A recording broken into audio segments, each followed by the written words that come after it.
Hello and welcome to Red String of Freight. Watch the previous parts. You didn't, I don't know why you wouldn't do watch the previous parts, but let's continue. Roll the clip!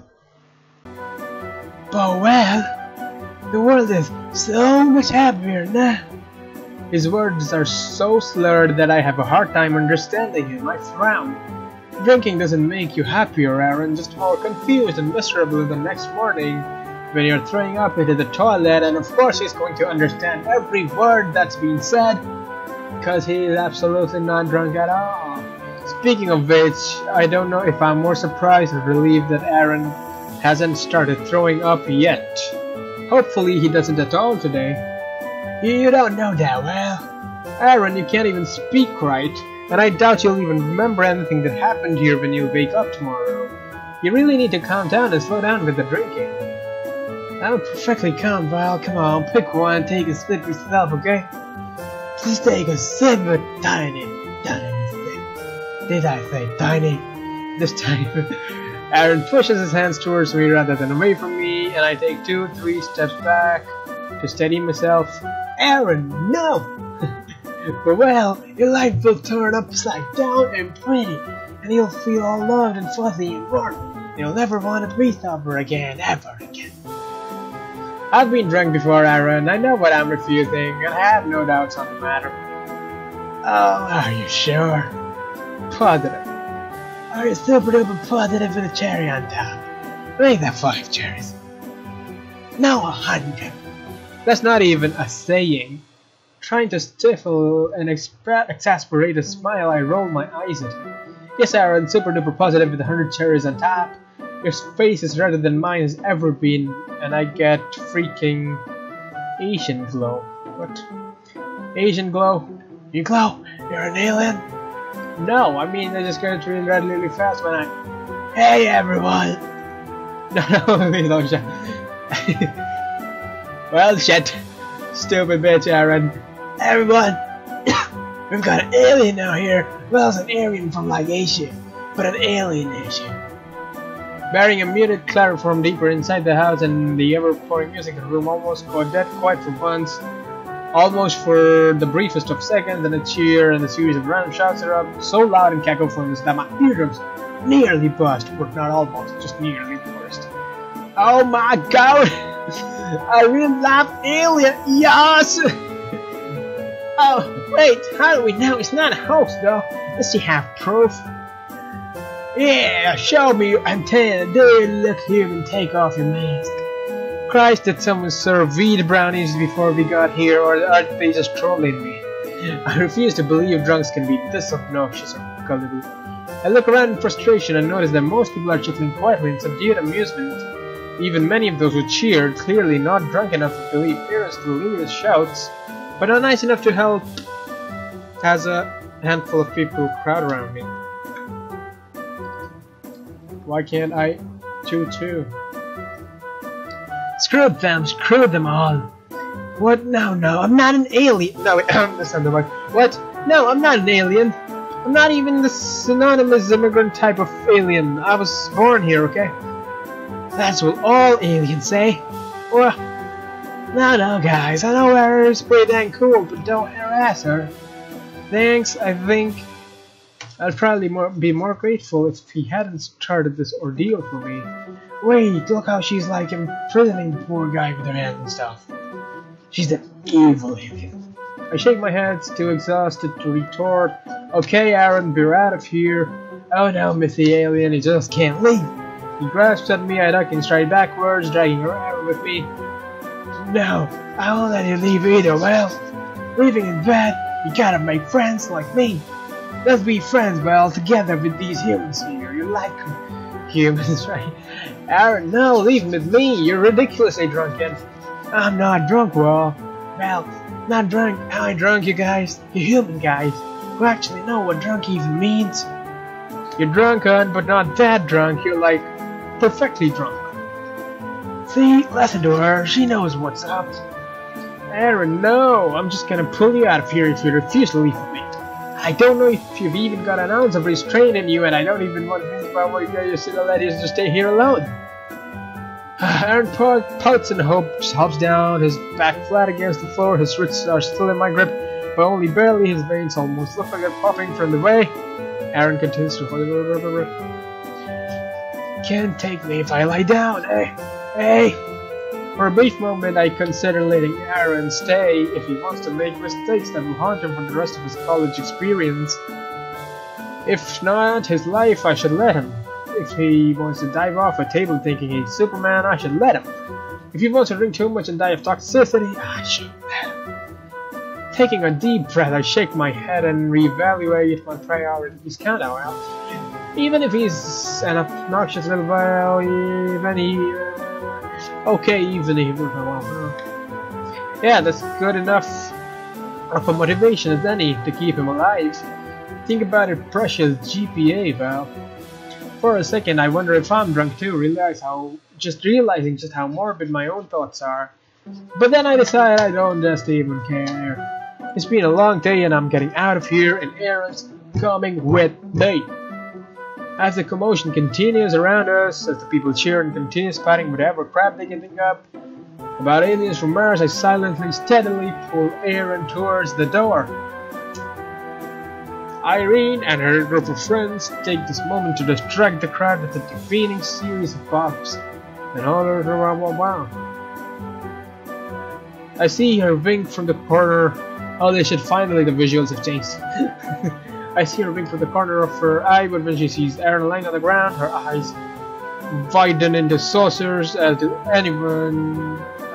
eyes. That was sober enough to see us as anything other than alien I guess. Oh, but baby. Trust me, this isn't love. I've seen love, true love, before with my own two eyes thanks to the red strings. I speak between pants. Aaron is heavier than I am, carrying him to the extent it makes me feel like that. Even so, this is probably going to be quicker than letting him walk with me, considering how drunk he is. He can't even stand straight. And I swear he'd collapse face first onto the ground if he tried to walk any faster than a staircase. Red string! I gasp, belatedly regret what I've said. It's a good thing Aaron is too drunk to pry. Although I said nothing major, the words slipped out without my thinking about them first. And that's not good, I need to be careful. I guess I need to be more careful. If anyone realizes I actually believe soulmates exist, they'll think me immature, and if I try to explain just how I know the truth, they'll drive me to the nearest mental institution. Man, it'd be cool to see if those red strings think he's existing. From the legends, right? I want to hope they do. I freeze for a heartbeat at his words. When I resume pulling him outside, a heavy, leaden sort of pity slows me down. Red strings of fate do exist, but I don't think that's something I want Aaron to ever find out. While Aaron may fall in love with women in the future, none of them will be perfect for him, and he'll be perfect for no one. Fuck. He and others with broken strings will be lacking where it matters most. Although they may not know it, they'll subconsciously be pulled towards their real lover. But the strings are broken, so does that not mean that they don't have a real lover? But the people they will actually completely belong with, the only thing they'll have going for them is their ignorance. They won't consciously know just how much they're missing out on, though a part of me wonders if that only makes things worse. At its core, fate and the concept of fated lovers is inherently a blessing. I want to believe that, and I do. But at the same time, I can't help but wonder, can't help but fret. For all his pleading and hopes, true love will forever be lost to Aaron and to others like him. Could the broken strings the lack of true love, really be all that await their fates? No! It's not all that awaits their fate. He deserves better. How does this choice matter? I guess it doesn't matter. Everyone does. I love the fact that soulmates exist, and every night I dream of the day I will meet mine. He's bound to be incredible. And we'll be with each other through thick and thin, basking in the perfection of our relationship. I just saved Castles, okay? I just know it. But the details, are the details really fair? Among those who have soulmates, some of us meet our true beloveds when we're only children. Others meet them with mere years, months, even days before that. They never snatched the string. What? Oh, damn, this dark. And then there are people like Aaron, like whomever was on the other side of the string, the people who never get to meet their soulmates, who will always feel hollow in their hearts. And if they decide to pursue for power. I don't understand, it doesn't make sense that something so all-knowing, all-foreseeing as fate itself could have failed to account for those with broken strings. But there's nothing I can do about it, so I shake my head and continue tugging Aaron outside. He needs to go home, drink a gallon of water to prevent the migraines, and get as much sleep as he can. Both of us do. Oh, holy shit, Luke, how's it going, my man? I stretch and a small, joyful sound escapes my mouth. Yes, we're finally done! I roll my neck back and the popping sounds make me feel both grossed out and weirdly... Hey, does it pop when you roll your neck back? Does it pop when you roll your neck back? I'm trying it right now. You can't see, but... Holy shit, it does! My neck just popped. I'll keep that in mind. Then for a good moment, silence fills the air. Thanks, team. Only the PowerPoint left. His voice is uncharacteristically weak, and I lick my lips in an awkward discomfort, only to chastise myself for the feeling. If anyone should be nervous, it should be Aaron. I have no reason to fret, but today's the first time I've seen him after leaving him with some Uber driver after forcing him out of the party. Although he did send me a series of apologetic, still half-drunk texts the next morning, we texted each other curt, to-the-point messages about our meeting place earlier today. We haven't really talked about what has happened. His uncharacteristic lack of bubbliness isn't helping. We've certainly been a lot faster than I anticipated. His voice sounds somewhat stilted. He slides a glance at me as he brushes the hair out of his eyes, and it's obvious we're both thinking the same thing about a certain boy who would normally be chattering away in excitement and glee right about now. It's all thanks to you guys, really, all the brilliant ideas, finding resources from God knows where. Again, silence. Luke chimes in after another beat of unbearable hesitation, and I silently thank him 100 times over. And you're a very speedy writer, it's thanks to you too. From the hesitation in his voice, it doesn't sound like he's used to doling out compliments, but at least he's trying. Holy shit, this Luke guy is just like me. He prefers to spend his time alone, he doesn't give a shit about compliments, and doesn't talk just like me, man. Thanks. Luke looks down at his phone, and when my own phone vibrates a moment later, I realize he sent me a text. The party obviously didn't go very well. What happened? I briefly considered texting him the details, but the details aren't particularly interesting. So I don't bother. Aaron was obnoxious, yes, but aren't all drunks? It's not like he killed a man. Besides, Aaron doesn't even remember most of what happened from what he's texted me, and it feels almost petty to tattle to Luke. Nothing major. He had more alcohol than he anticipated, but that was all. Alright, just wanted to check since both of you look incredibly uncomfortable right now. Both of us? No, just Aaron. No, it's both of you, although Aaron is significantly in worse shape. If you say so. With that, Luke raises... Luke. That's a weird name if you think about it. Try to pronounce it slowly. Luke. Luke rises from his seat and lifts his backpack onto his shoulder. Well, I have to go meet someone now. We can decide our next meeting place through texts. Yeah, see ya. Bye, Luke. Talk to you guys later. Just slides away. He strides outside, and Aaron and I are left to talk to each other alone. I'd be fine with it if it weren't for the way he's fidgeting nonstop in his seat and failing to look me properly in the eyes, probably from embarrassment about last night. Now that Luke, who was sitting between us, is gone, there's a huge gap between Aaron and me that I find myself closing by wheeling my chair to him. After a few more seconds of unbearable silence, I decide to say something. We're acting like toddlers. I'm sorry. We speak up simultaneously. After a slight hesitation, I chuckle lightly. You had nothing to be sorry about, Aaron. I do, though. I thought you blacked out. You said you didn't remember anything. No, I don't, but Irene does. Oh, wait, I mispronounced the voice. Well, fuck it. You asked her. Part of me is impressed, even though I shouldn't be. He was sober when he was rejected, and from the expression on his face back then... Blah, blah, blah. Okay, sorry about skipping that, you can read that. Blah, blah.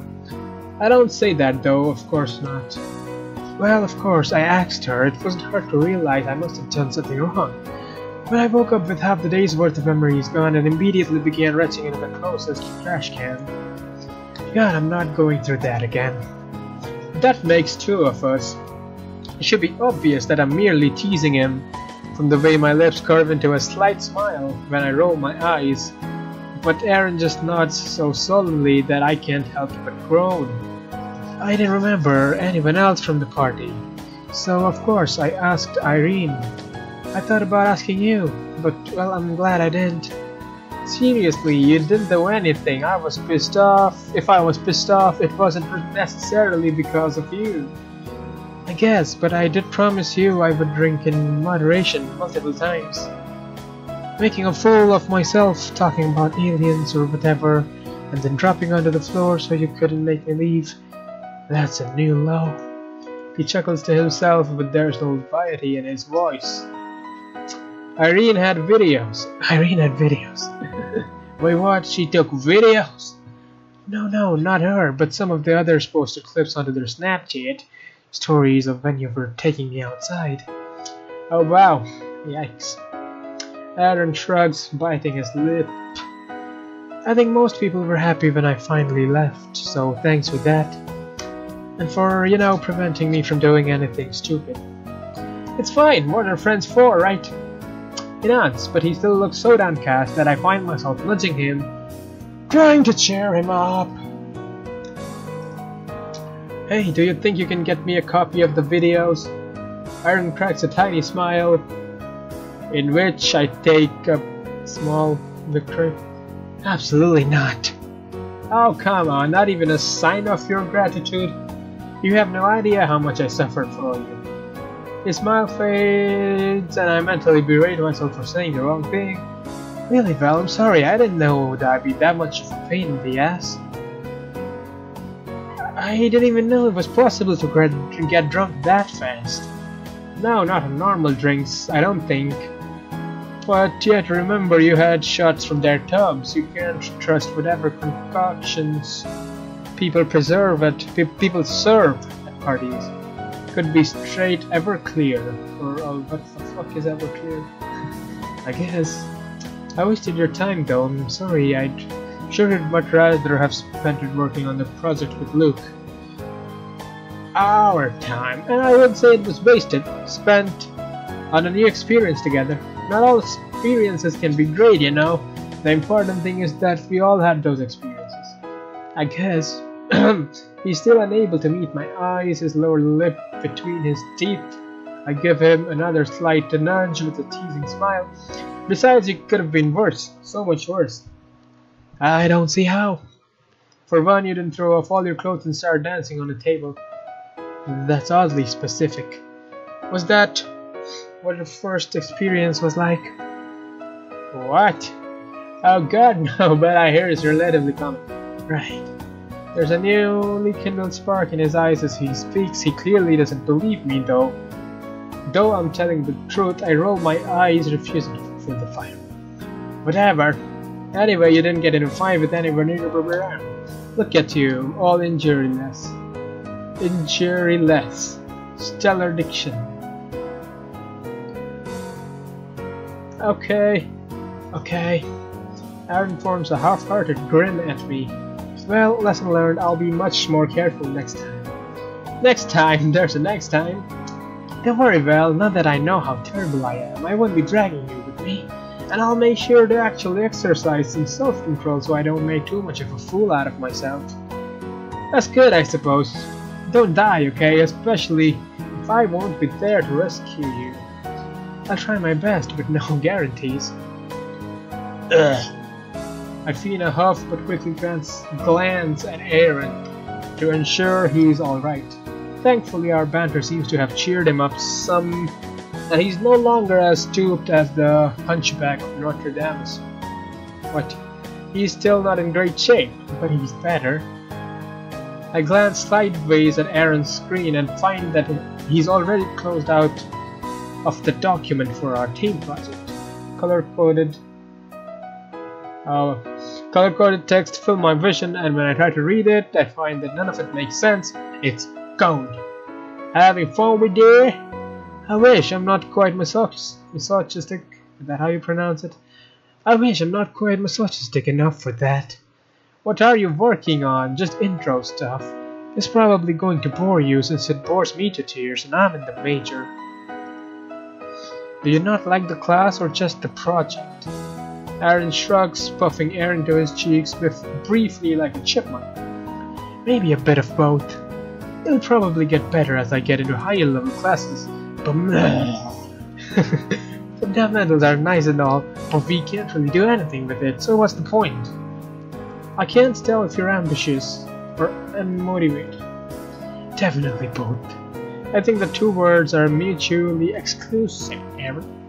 Still, definitely both. I roll my eyes and cross my arms, suppressing a smile. If you say so. What do you want to do with your degree anyway? I don't even know what careers are there. What careers there are, but I'm sure there are quite a few. There are plenty for journalism. And it's supposedly an almost dead-end major, supposedly. I tusk at the words, knowing full well that my life will be just fine with the degree, and Aaron smiles. Game design. Indie corporate, I don't care. As long as I'm contributing somehow to the creation of games, I'll be happy. Oh, that suits you, that's for sure.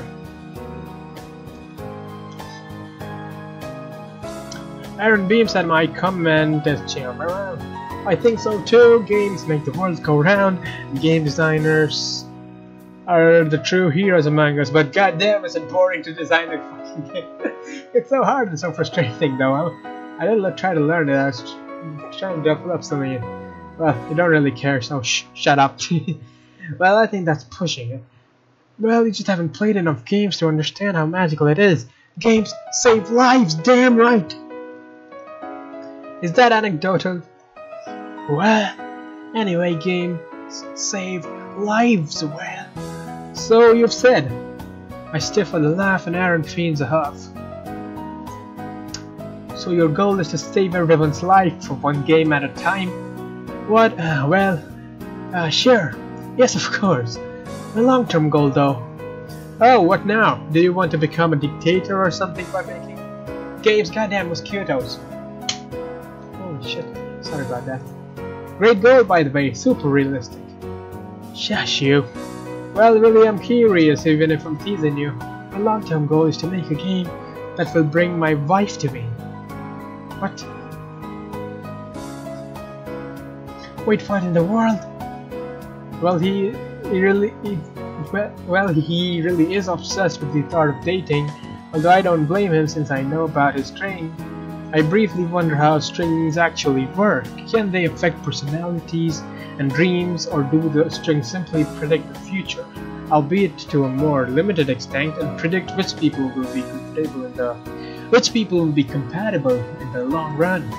Or hell, it could possibly be that the strings assignment is random. Maybe the strings just have the ability to tie two people together and essentially force them to love each other regardless of actual compatibility.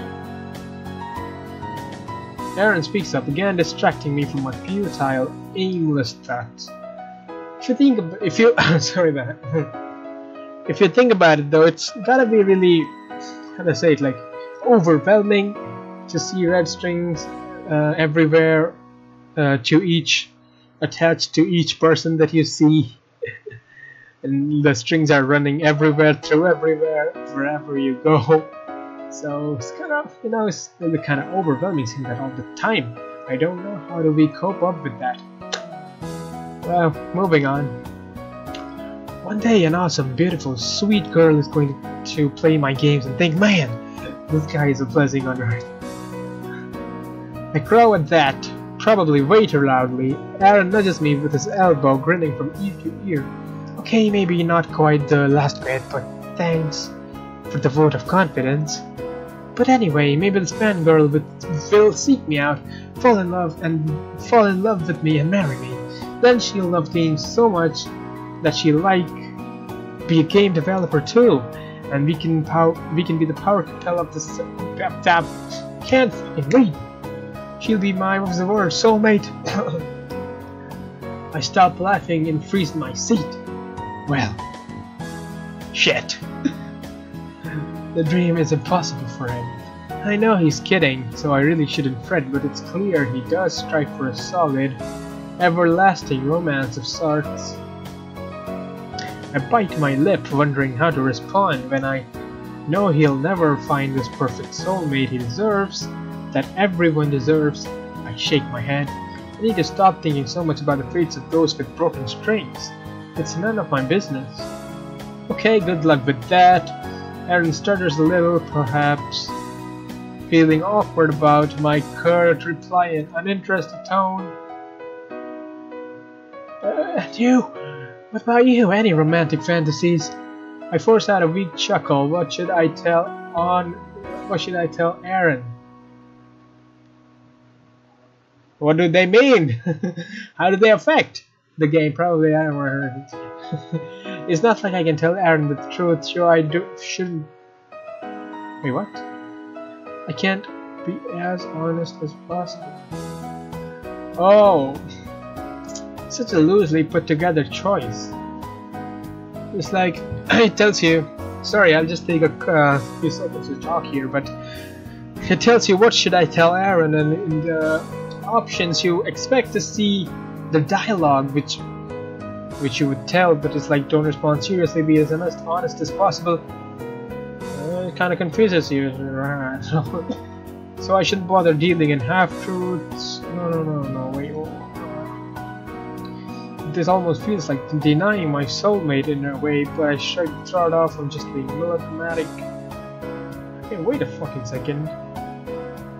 Which is this? Ah, I think I know.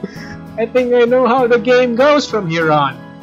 Holy shit, I'm a deduction genius. Let's see if it's true though.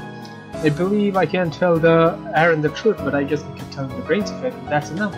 I don't know, Aaron. Soulmates don't exist, of course. But if they did, I think I'd want to seek out mine myself, no matter what. I force a smile. Thankfully, it must look more genuine than it feels. See, since Aaron grows less tense. Yeah, well, you're much better than I am, me being my lazy bum self. Well, we'll see, won't we? Uh-huh. It would suck if my soulmate was searching for me at the same time, though, wouldn't it, with us constantly on complete opposite ends of the world? You guys would still be fated. One day you'd find each other on the journey to feel that much more worth it. I just noticed something, and I can't fucking talk. Anyway, I just noticed something now as well. It's like there is only one soundtrack throughout the entire game that's been looping. It creates for a pretty boring atmosphere, especially that the visuals don't change and now the sound doesn't change, well, much more worth it. Yeah. This time my smile is genuine when it broadens. Yeah, you're right. I hear a jingle from my phone, and I fumble to find it and turn off the noise. It's my alarm. Sorry, Aaron, it's time for me to go. He nods and immediately stands up. His fingers remaining above the keyboard. Should I walk you out? Nah, you're good. You have a project to finish. Good luck, Aaron. Yeah, thanks. You too. See you next Monday, right? Yeah, that sounds right. See you. I turn around and begin to walk away when Aaron's voice rings out. Well, I turn around, and if I didn't know any better, I'd think the slight flush on his cheeks was him blushing, and not just the lighting in the room. But thanks for cheering me up and stuff, and dealing with me being pathetic and being mad and giggling. I shake my head. Seriously, don't sweat it, you're fine. And with that, I turn back around and walk outside, dreading my shift just a tiny bit less than I normally do. And Luke! How's it going? Too bad, Luke, I have to see you another day, because this is all gotta save. And we'll see Luke in the next time we meet. Fucking outros, man, how do they work? I never can make a proper outro. Thank you for watching. I hope I didn't bore you too much. I think the game is, I don't know, to watch. Maybe it's a little boring. I don't know. It's up to you. See you.